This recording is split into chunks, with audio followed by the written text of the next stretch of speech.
नमस्कार, आप देख रहे हैं लीडिंग भारत और मैं हूं आपके साथ आस्था तिवारी। सियासत के मैदान में एक बार फिर से बीजेपी बाजी मारती दिख रही है। अब यह बात हम क्यों कह रहे हैं वो आपको बताते चले। दरअसल राज्यसभा चुनाव के दरमियान उत्तर प्रदेश में बड़ी सियासत का खेला हुआ, जहां बीजेपी ने सपा के कुंडे में आगे से बढ़ करके सेंध मार दी है। सपा के आधा दर्जन से अधिक विधायकों ने बीजेपी उम्मीदवार के पक्ष में मतदान किया है, जिसके बाद से सियासत तेज हो गई है और इसके गलियारों का मौसम भी बदलता दिख रहा है।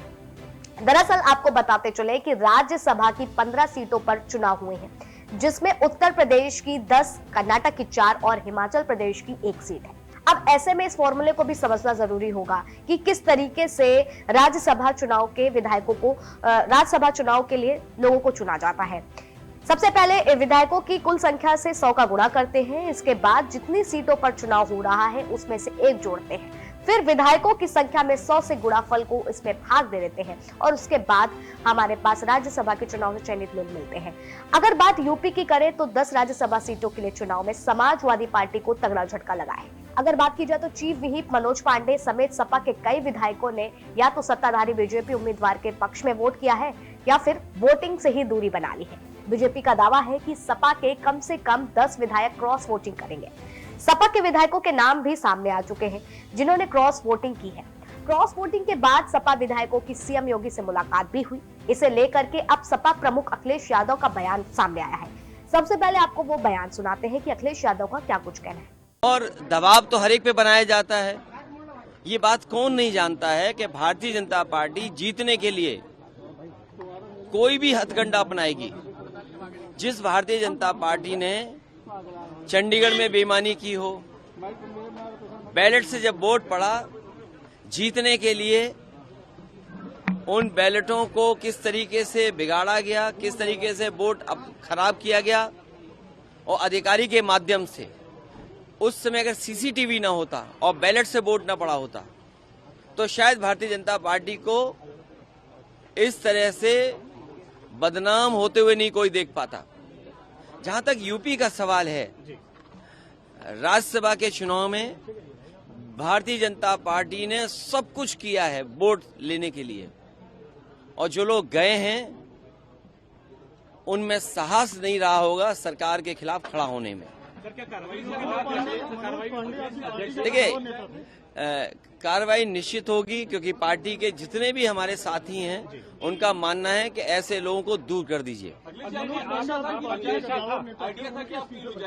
अभी तक तो कद्दावर नेता लग रहे थे, लेकिन कद्दावर नेता निकले नहीं, ये बात समझ में आ गई। इस बयान को सुनकर के यही लग रहा होगा कि अखिलेश यादव क्या कुछ कहना चाह रहे हैं कि अगर देखा जाए तो वो यही कहना चाह रहे हैं कि दबाव तो हर एक पर बनाया जाता है। बीजेपी जीतने के लिए कोई भी हथकंडा अपनाती है। उन्होंने कहा कि हर एक का यह साहस नहीं होता कि वह सरकार के खिलाफ खड़ा हो जाए। सरकार के खिलाफ वोट करने के लिए हिम्मत की जरूरत होती है। उन्होंने चंडीगढ़ मेयर चुनाव का जिक्र करते हुए कहा कि वह वीडियोग्राफी नहीं हुई होती तो बीजेपी की बेईमानी सामने नहीं आ पाती। अखिलेश ने कहा कि जहां तक यूपी का सवाल है, जो लोग गए हैं उनमें साहस नहीं रहा होगा सरकार के खिलाफ खड़े होने का। सपा प्रमुख के कद्दावर नेताओं के साथ छोड़ जाने के सवाल पर भी उन्होंने कहा जो कद्दावर लगते थे वो है नहीं। उन्होंने ये भी कहा कि किसकी आत्मरात्मा में क्या है हम नहीं जानते। जो लोग गए हैं उनके खिलाफ कार्रवाई होगी। सपा प्रमुख यहाँ नहीं रुकते, वो आगे ये भी कहते हैं कि हम तो विपक्ष में हैं, हम किसी को क्या ही दे सकते हैं, कोई हमारे पास क्यों आएगा। अब इन सारी बातों को देख करके लगता है कि सपा सुप्रीमो अखिलेश यादव अपनी पार्टी के बाकी विधायकों से कितना नाराज हैं।